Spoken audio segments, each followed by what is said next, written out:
దోషములు క్షమించం నాయన. ప్రభువా, నేను ఏం చేయాలో మాకు తెలియదు కనుక నీ వాక్యము మాకు తెలియచేయము నా తండ్రి. ఎందు నిమిత్తము అది జరిగిందో కారణం తెలియదు.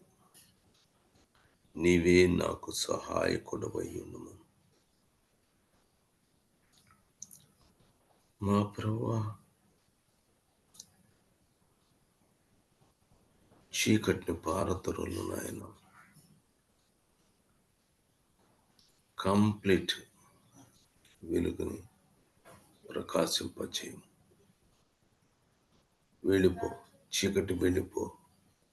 Get out, get out.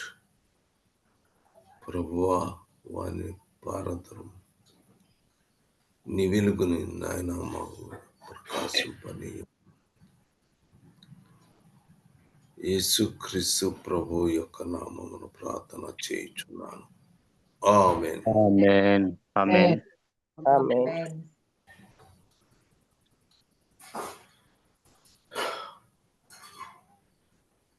అమ్మ, మీరందరూ ఎట్లా ఉన్నారు? బాగున్నారా? దేవుని కృపలో అందరం బాగున్నాండి.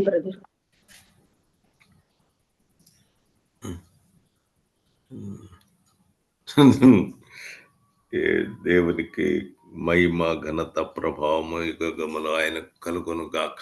ఆమేన్. రోజు కళ్ళజోడు పగిలిపోయింది. అసలు అది పెద్ద పగదు. 25,000 30,000 ఎంత అయింది. కానీ నిన్న నాకు కనటము కనబడట్లేదు. ఇబ్బందికరంగా అయింది. మీకు చెప్పాలనుకున్నా. సరే. ఆమేన్.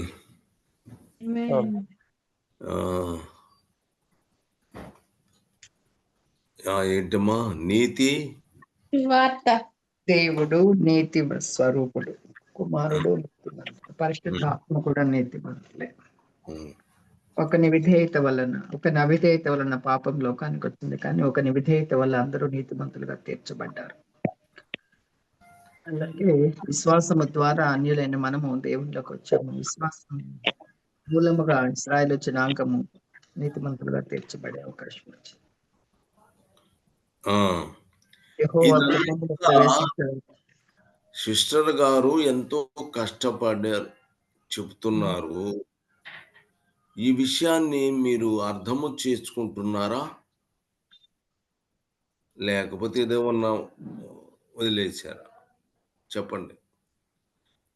రోజు ఇదన్నీ కూడా మీకు చెబుతున్నారు. చెప్పినప్పుడు అవన్నీ గుర్తు ఉంచుకుంటున్నారా లేదా? గుర్తు పెట్టుకుంటున్నాం అంకుల్. ఆమేన్. ఆమేన్.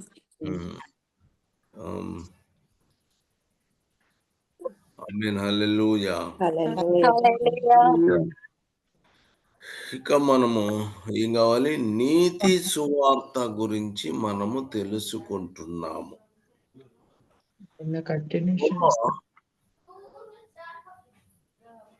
నేను వేరే ఒకటి చెప్పాలనుకున్నాను, కానీ నీతి మహాసమాజములో నీతి సువార్తను నేను ప్రకటిస్తున్నాను అని, నీతి నేను వచ్చినట్లుగా నీతి కుమ్మాలు తెయ్యడి. అది రాజమార్గము, అది పరిశుద్ధ మార్గము, అది అపవిత్రులు పోకూడని మార్గము. మూడులైన వారైనా సహితము దానిలో చక్కగా త్రోవ తప్పక నడుస్తారని, గొర్రెపిల్ల జీవగ్రంథంలో ఉన్న పేరు వాళ్ళు ఉన్న వారు మాత్రమే దానిలో ఉంటారని, జీవవృక్షపు పండు తినడానికి హక్కు కలిగిన వారే ఆ మార్గంలో వెళ్తారని చెప్పారు ఆ పట్టణంలో. ఇప్పుడు అది చెప్పాలా లేకపోతే ఇది చెప్పాలా?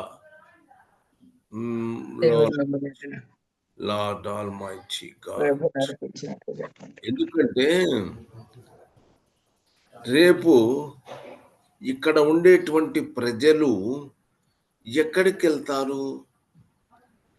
మరి భవిష్యత్తులో నూతన ఆకాశమని, నూతన భూమి అని, అక్కడ వెలుగు ఉండదని, ఆడ సాయంత్రం పూట మొత్తం కూడా ఎలా ఉంటుంది, వెలుగుమయమై ఉంటుందని, చీకటి రాత్రి ఒకేలాగా వెలుగు. వెలుగు కనిపిస్తుంది. ఇదంతా కూడా ఇక్కడ ఈ భూమి మీద ఒక ప్లేస్ ఉంది. ఆ ప్లేస్ దగ్గరికి వచ్చిన తర్వాత ఆయన అక్కడ మహారాజుగా ఉన్నాడు. హల్లెలూయా. ఆమేన్. ఇక్కడ రాజు ఎవరు? ఈ లోకాధికారి. యెహోవా అంటే అక్కడ రాజు పేరు. యేసుక్రీస్తు ప్రభువే హల్లెలూయా. ఉంటాడు అని సపరేట్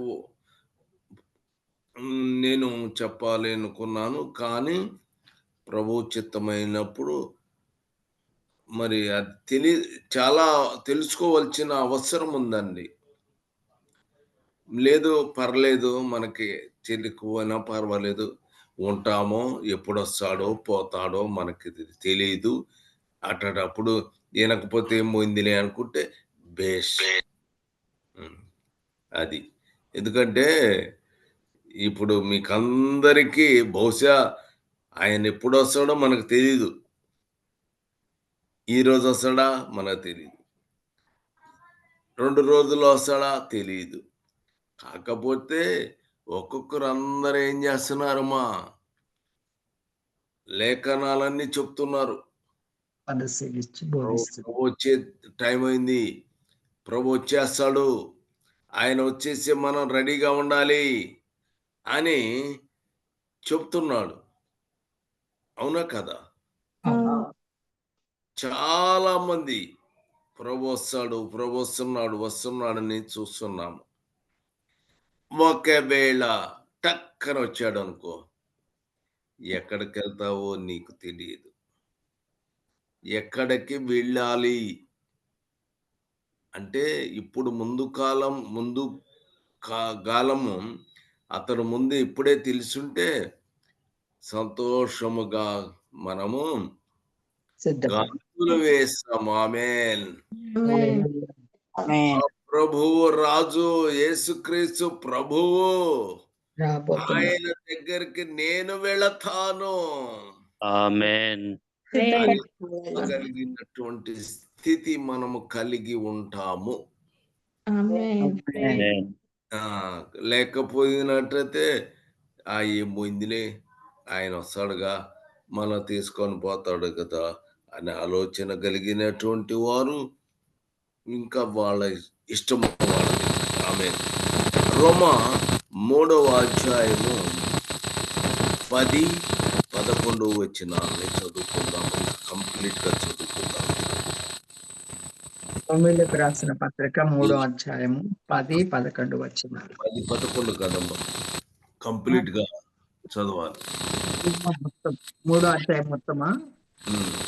చదవాలి అంటే డిస్టర్బెన్స్ వస్తుంది మీ దగ్గర. 24 వచ్చిన దాకా చదువుకుందాము. మీ దగ్గర డిస్టర్బెన్స్ వస్తుంది, దగ్గర శబ్దం వస్తుంది, ఏదో డిస్టర్బెన్స్. మరి అమ్మా ఇక్కడ కాదు, ఇదే నెట్ కాడే. నెట్ దగ్గర ఇంకోటి ఏదైనా ఆన్ చేస్తారా డివైన్ చూసుకోండి. ఇప్పుడు పోయిందా? అది మళ్ళీ మా సరే మనం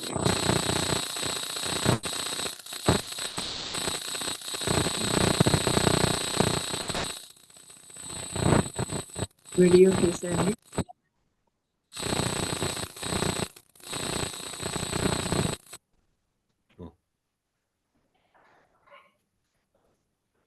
చదువుతున్నాను బ్రదర్ గారు. రోమా పత్రిక 3వ అధ్యాయము 1-24 వరకు. అట్లయితే యూదునికి కలిగిన ఆధిక్యమేమి, సున్నతి వలన ప్రయోజనమేమి? ప్రతి విషయమందు అధికమే. చదవనా బ్రదర్?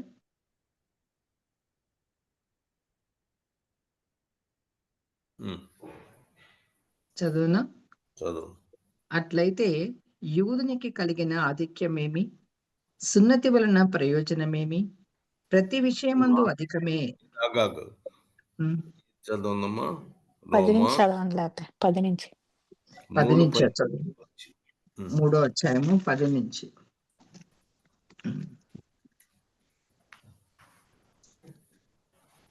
ఇందుకు ప్రమాణముగా వ్రాయబడినది ఏమనగా, నీతిమంతుడు లేడు, ఒక్కడునూ లేడు. ఏందమ్మా? నీతిమంతుడు నీతిమంతుడు లేడు, ఒక్కడునూ లేడు. ఏది? ఉమ్, మన సబ్జెక్ట్ ఏది? నీతి నీతి సువార్త. సువార్త. మన సబ్జెక్టు నీతి సువార్త. అది అయితే నీతిమంతుడు లేడు, ఒక్కడునూ లేడు, ఒక్కడును లేడు. గ్రహించు వాడెవడునూ లేడు. ఒకటి నీతిమంతుడు లేడు, ఒక్కడునూ లేడు, గ్రహించు వాడెవడు గ్రహించువాడెవడును లేడు. దేవుణ్ణి వెతుకు వాడెవడునూ లేడు. యేసు ప్రభు గురించినటువంటి ఆలోచన అసలు లేనటువంటి వారుగా ఉన్నారు. ఆమేన్. దేవుణ్ణి వెతుకు వాడెవడునూ లేడు. దేవుని వెతుకువాడును లేడు. వాడికి అసలు అందరూ దేవుడు అసలు పట్టదు. వాళ్ళకి దేవుడు అంటే దేవుడి మీద అసలు ధ్యాస లేదు. కాబట్టి దేవుణ్ణి వెతికేటువంటి ఆలోచన వానికి లేదు. లేదు. మనమంతా అందరూ త్రోవ తప్పి ఏకముగా పనికిమాలిన వారైరి. వారి గొంతుక తెరచిన సమాధి, వాళ్ళు తమ నాలుకతో మోసము చేయుదురు. గొంతు అంటే బైబిల్ చదివి నిదానంగా చదువుకుందామా? నెక్స్ట్ ఏమి టైం తొందరలేదు. గొంతుక ఎట్లా ఉంది? తెరచిన సమాధి. తెరిచిన సమాధి. వాడొకటి దేవుని వెదకటము లేదు, దేవుడంటే భయము లేదు. నీతివంతుడు అసలు లేనేలేడు, గ్రహించేవాడు అసలు లేడు. అందరూ కూడా, అందరూ అంటే ఒక్కడా, ఇద్దరా, ముగ్గురా? అందరూ టోటల్ త్రోవ తప్పి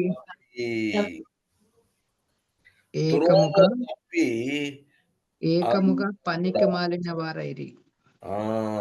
పనికి మాలిన వారయ్యారు. మేలు చేయువాడు లేడు, ఒక్కడైనను లేడు. కాబట్టి వీళ్ళు అనుకుంటున్నారు మేము మేలు చేస్తున్నాము అని అనుకుంటున్నారు. కానీ దేవుని దృష్టితో చూసే, ఆయన చూసే ఒక్కడు కూడా లేడు. అర్థమైందా? అర్థమైంది.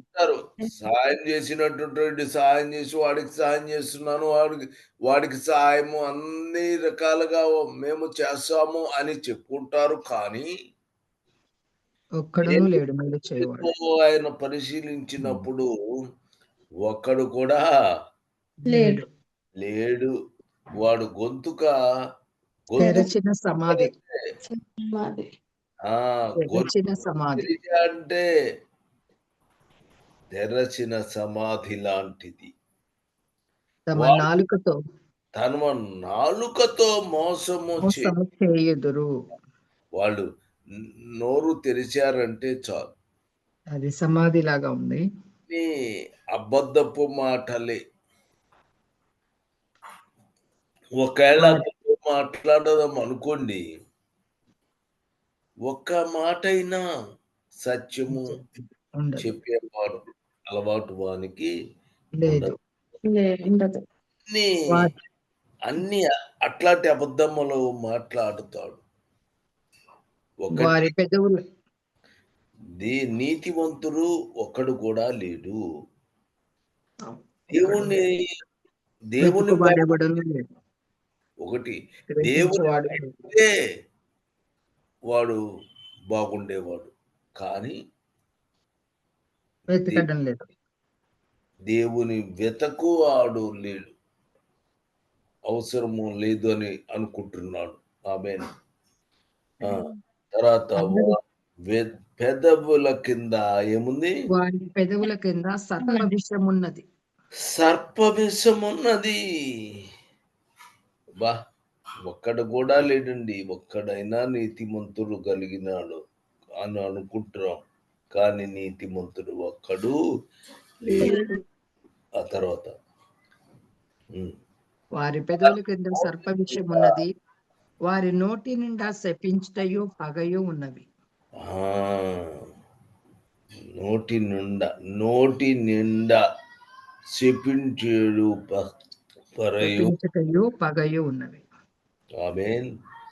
రక్తము చిందించుటకు వారి పాదములు పరిగెత్తుచున్నవి. రక్తము చిందించంటే మర్డరే కదా. మర్డర్ దానికి వారి పాదములు పరిగెత్తుచున్నవి. పరిగెత్తుతుంది. హత్య చేయడానికి వారి పాదాలు పరిగెడుతుంది. ఒక్క వ్యక్తి విషయము కాదు, అందరూ మారు ఒకడు తప్పి ఏకముగా పనికి మారిన వారుగా ఉన్నారు. ఏ రకముగానైనా సరే వాళ్ళు దేవుని వెదకువారు లేకుండా ఉన్నారు. ఆమేన్. తర్వాత నాశనమును కష్టమును వారి మార్గములో ఉన్నవి.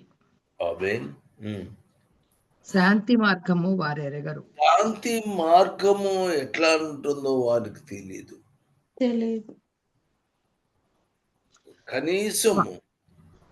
కనీసము శాంతి మార్గము వారు ఎరుగరు. వారి దృష్టి ఎదుట దేవుని భయము లేదు. ప్రతి నోరు మూయబడినట్లును సర్వలోకము దేవుని ఎదుట శిక్షకు పాత్రమగునట్లును ధర్మశాస్త్రము చెప్పుచున్న వాటన్నిటినీ ధర్మశాస్త్రము లోనైన వారితో చెప్పుచున్నదని ఎరుగుదు. ఏలయనగా ధర్మశాస్త్ర సంబంధమైన క్రియల మూలంగా ఏ మనుష్యుడును ఆయన దృష్టికి నీతిమంతుడుగా తీర్చబడడు. ఆమేన్. ధర్మశాస్త్రం వలన పాపము ఎట్టిదో తెలియబడుచున్నది. ఇట్లుండగా ధర్మశాస్త్రమునకు వేరుగా దేవుని నీతి ప్రత్యక్షమగుచున్నది. ఆమేన్. దానికి ధర్మశాస్త్రమును ప్రవక్తలను సాక్ష్యమిచ్చుచున్నారు. అది యేసుక్రీస్తు నందుల విశ్వాస మూలమునదై నమ్ము వారందరికీ కలుగు దేవుని నీతి అయి ఉన్నది. ఆమేన్. ఏ భేదము లేదు, అందరూ పాపము చేసి దేవుడు అనుగ్రహించు మహిమను పొందలేకపోవచ్చున్నారు. ఆమేన్. కాబట్టి నమ్మువారు ఆయన కృపచేతనే క్రీస్తు యేసు నందలి విమోచనము ద్వారా నిర్హేతుకముగా అనగా ఉచితముగా నీతిమంతులని తీర్చబడుతున్నారు. ఆమేన్. హల్లెలూయా. ఇప్పుడు దీన్ని బట్టి ఏం చేయాలి? దేవుని నీతి ప్రత్యక్షమవుతున్నది. అది విశ్వాసమును నమ్మువారందరికీ దేవుని విశ్వాసం మూలమునై ఉంది. దేవుని నీతి అయి ఉన్నది. ఆయన కృప చేత క్రీస్తు యేసు యొక్క విమోచన ద్వారా నిర్హేతుకముగా నీతిమంతులుగా తీర్చబడుతున్నారు. ఆమేన్. కాబట్టి మనము ఇక్కడ నుంచి దేవుని యొక్క యేసు ప్రభువుని మనము విశ్వాసము కలిగినటువంటి వారుగా ఉండాలి. ముందు వారు దేవుడు లేడు అనే స్థితి వాళ్ళు కలిగి ఉన్నారు. వాళ్ళు వారి నిండా కూడా శపించటం అనేటువంటి ఉంది. వాడు రక్తము చిందిస్తున్నారు. శాంతి మార్గము వాళ్ళు ఎరుగరు. వాళ్ళు గ్రహించలేనటువంటి వారు. దేవుని భయం లేదు. వాళ్ళకి దేవుని దేవుని భయం భయం. లేదు. నీతిమంతుడు ఒక్కడు లేడు. కాబట్టి దేవుని మహిమను పొందాలి అనుకుంటే, దేవుని మహిమ పొందాలంటే ఏం కావాలి? యేసుక్రీస్తు ప్రభు నామమునందు విశ్వాసముంచడం ద్వారా ఆయన పరిశుద్ధ రక్తపు చేత దేవుని వెతికి తెలుసుకో. ద్వారా నీకు ఏమొస్తుంది? మహిమ వస్తుంది. వస్తుంది. ఆయన మహిమ మనకు ఇవ్వటానికి సిద్ధముగా ఉన్నాడు. ఆమేన్. హల్లెలూయా. ఏమొస్తుంది? మహిమ. వస్తుంది. ఆయన మహిమను వాళ్ళు పొందలేకపోతున్నారు, కానీ పాపం చేసినందున ఎవరు మనము విశ్వసించినటువంటి మనము ఆయన యేసు మహిమను పొందుతారు. రక్తముతో మనమున్నాము. రక్తము. అలాంటి విశ్వాసము కలిగినటువంటి మనమేం పొందుతాము? మహిమను పొందుకుంటాం. ఆమేన్. హల్లెలూయా. కాబట్టి మనము నీతిమంతులుగా తీర్చబడుతున్నాం. మహిమ పొందుకొని నీతిమంతులుగా తీర్చు. మనము నిర్హేతులుగా, ఉచితముగా నీతిమంతులుగా తీర్చబడుతున్నాం. లేరు, వాళ్ళలోనేమో నీతిమంతులు లేరు. ఒక్కడును లేడు. దేవుని నీతి వెతుకువాడు లేడు. దానికి యేసు ప్రభు ఈ లోకములోనికి వచ్చాడు. ఆయన రక్తమును మన కోసం పెట్టించాడు. ఆమేన్. ఆమేన్. పాత నిబంధన గ్రంథములో సంబంధించినట్టు, ఎందుకంటే కొత్త నిబంధన పాత నిబంధన చూసినప్పుడు మనము పరిశుద్ధాత్మ శక్తి దేవుడు మనకి ఇచ్చాడు. ఆమేన్. ఆమేన్. పాత నిబంధనలో రాలేదు, అట్లా వచ్చి వెళ్ళిపోయేవాడు. ఇప్పుడు ఎల్లప్పుడూ మనతో ఉండాలని ఆయన మనలో ఉంటున్నాడు, మనతో ఉంటున్నాడు. కనిపించాడు. కాబట్టి పరిశుద్ధాత్మను మనం ఇప్పుడు పొందుకుంటాము. మనము నీతిమంతులుగా మార్చబడతాము. ఆయన యొక్క మహిమను మనము చూడగలుగుతాము. మహిమ వెలుగు కనబడుతుంది. చూడండి అంటే వెలుగు అంటే ఏంటి? ఆయన మహిమ. మీరు చూస్తున్నారు, గమనించండి. ఆమేన్. హల్లెలూయా. నేనేం చెప్తున్నాను మీకు? అమ్మా, మీరు వెలుగు చూస్తున్నారా? చూడట్లేదు అంటున్నారా? మేము వెలుగులో చూస్తున్నామంటే అది ఏమిటి? ఆయన యొక్క మహిమ. ఆయన మహిమను మీరు చూచుచున్నారు. 19 మంది కూర్చొని ప్రార్థనకి వస్తే 19 మంది కూడా ఆయన యొక్క వెలుగు వాళ్ళు సొంతం చేసుకున్నారు. ఆమేన్. హల్లెలూయా.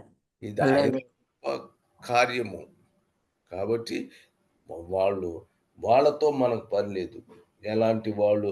ఒకడు నీతిమంతులుగా ఉన్నాడు, వాడితో మనకు పని లేదు. దేవుణ్ణి వెతికేవాడుగా ఉన్నాడు, వాడితో మనకు పని లేదు.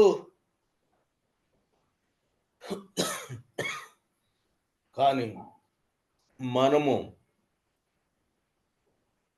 ప్రభు యొక్క విశ్వాసము కలిగినటువంటి వ్యక్తులుగా ఉండాలి. వాడితో మనకు పని లేదు. మనమైతే ఆయన మహిమను పొందే వారుగా మనము ఉండాలి. ఆయన నీతిని మనం పొందుకోవాలి. మనము మహిమ మనము పొందుకోవాలి. ఆ విధంగా మనం ఉండటం వలన దేవుడు ఆయన కృప మన మీద నుండుగాక. ఆమేన్. ప్రార్థన చేయము. టైం అయిపోయింది. హల్లెలూయా. స్తోత్రం ప్రభా. మహోన్నతుడైన దేవా, మీ పాదాలకు వందనాలు. లోకం యొక్క స్థితిని మీరు మరొకసారి గుర్తు చేశారయ్యా. నీతిమంతుడు లేడు, ఒక్కడున లేడు, గ్రహించువాడు లేడు, దేవుని వెతుకువాడు లేడని, అందరూ త్రోవ తప్పి నశించిపోయారని కానీ నా ప్రభువైన యేసుక్రీస్తు ప్రభువా మీకు వందనాలు చెల్లిస్తున్నాను. ధర్మశాస్త్రం యొక్క క్రియల వల్ల ఏ మనుష్యులు కూడా నీతిమంతులుగా తీర్చబడరు దేవుని దృష్టికి అని. అయ్యా క్రియలు ఏమాత్రము కూడా నీతిమంతులుగా తీర్చలేవని మీరు మాకు తెలియజేశారు. దాన్ని బట్టి మీకు స్తుతులు చెల్లిస్తున్నాను. కానీ యేసుక్రీస్తునందు విశ్వాసము మూలముగా ప్రభు మేము నీతిమంతులుగా తీర్చబడే కృపను మాకు ఇచ్చినందుకు వందనాలు. అయ్యా అందరూ ఎవరు మహిమను చూడలేకపోతున్నారు, కానీ అయ్యా నీవు అనుగ్రహించు మహిమను పొందే భాగ్యాన్ని ప్రభు నీ రక్తంతో కడగబడిన నీ బిడ్డలకు మీరు ఇచ్చి ఉన్నారని, ఉచితంగా మీరు విమోచించి ఉన్నారని, అయ్యా మేము ఉచితముగా నీ రక్తము ద్వారా నీతిమంతులుగా తీర్చబడి ఉన్నామని, కేవలం క్రీస్తు యేసునందు విశ్వాసము ద్వారానే మేము ఇది పొందుకున్నామని మీరు మరొకసారి ఉదయకాల సమయంలో మా యొక్క రక్షణ కొరకై మా యొక్క జీవితంలో మమ్మల్ని ఏ రీతిగా మీరు నీతిమంతులుగా తీర్చబెట్టారో ప్రభు మాకు తెలియచేసిన విధానం బట్టి మీకు కృతజ్ఞతాస్తుతులు నాయనా. ఇంకా లోకంలో ఎవరైనా ఉంటే వారు ఇప్పుడే ప్రభుని యేసుక్రీస్తు విశ్వాసము ద్వారా నీతిమంతులుగా తీర్చబడినట్లుగా వారికి మీ కృపను అనుగ్రహించమని ప్రాధేయపడుతున్నాను. అయ్యా వాక్యం ఇచ్చిన నీ దాస్తుని ప్రత్యేకంగా మీరు దీవించండి, మంచి ఆరోగ్యం దయచేయండి, కంటి చూపును మంచిగా చూపు దయచేయండి. అయ్యా ప్రతి అవసరతను మీ కృప నుంచి విడుదల చేసి సహాయం చేయమని ప్రార్థిస్తున్నాం. తర్వాత వాక్య ప్రకటన చేయబోతున్న దాసుని కూడా మీ ఆత్మతో అభిషేకించి మీరే మాతో మాట్లాడండి. వినుచున్న ప్రతి హృదయాన్ని మీరు తెరిచి ప్రభు మీ వాక్యం అందులో మీ వాక్యానుసారమైన జీవితం జీవించినట్టుగా ప్రతి ఒక్కరిని అభిషేకించి నడిపించమని, ఆది నుంచి అంతం వరకు మీరే అధ్యక్షత వహించి ప్రభువుగా మహిమ పొందుకోమని నజరేయుడైన యేసుక్రీస్తు ప్రభు వారి పరిశుద్ధ శక్తి గల నామంలో ప్రార్థించి స్తుతించి సమర్పిస్తున్నాను తండ్రి. ఆమేన్. ఆమేన్. ఆమేన్. ఆమేన్. హల్లెలూయా.